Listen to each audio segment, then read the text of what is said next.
Okay, first question. Is your name Edward Meier? Mm-hmm. Yes. Could you speak a little louder, please? Yes.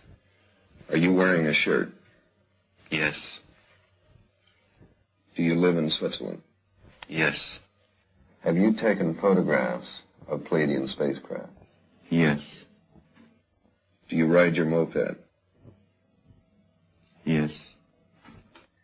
Do you receive your mail at Schmidt-Erdy? Yes.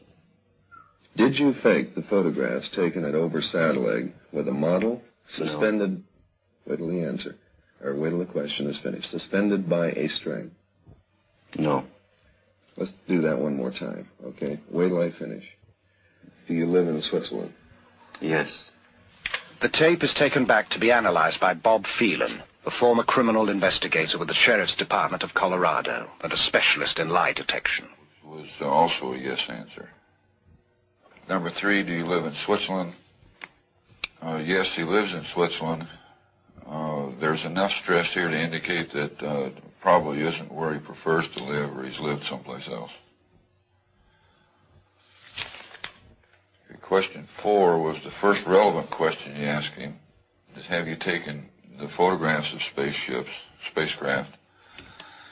His answer was yes. He's being extremely forceful, though not deceptive. Mm-hmm. And my opinion on that particular question is that he's being as truthful as possible. Mm-hmm. Number 7 was the second relevant question you asked him, and he answered right on top of the question. And the person asking the question had asked him to answer the question again, and then he asked the question again. The stress levels between the two diminished the second time that the question was asked, which is not indicative of deception, because stress builds in a deceptive pattern. It doesn't diminish. Mm-hmm. If it was a deceptive answer, the stress would then increase, not decrease. Mm-hmm. Now, something was extremely interesting to me was the 8th question you asked him on, do you drink coffee?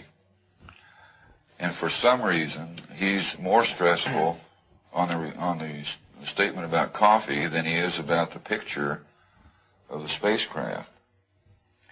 Yeah, that makes sense. Because about 3 days before we tested Meier, he promised his wife he'd stop drinking coffee, but we noticed he'd been sneaking a few occasionally. Okay, that could probably be the account for it then. Phelan reviews the tape several times. He could find no evidence of deception in the statements about Meier's experiences. Much of Meier's film has been lost or stolen, but the remaining sequences are, as promised, the most astonishing ever released. In one demonstration, the beam ship flies around a tree, which can be seen to sway in the backwash.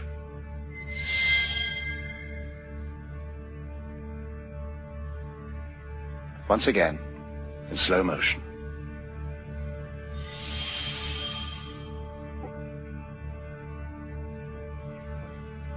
Even slower.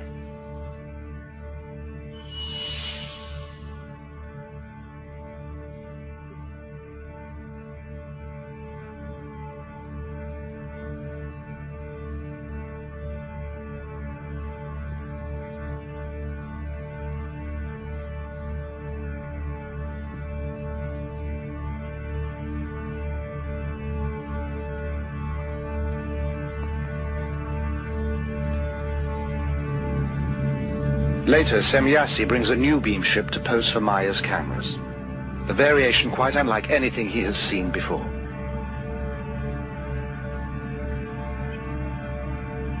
She explains, as best he can understand it, the function of the spheres for propulsion of the craft in interstellar travel. The sound of the new beam ship shows marked differences to the sounds of the other variation craft.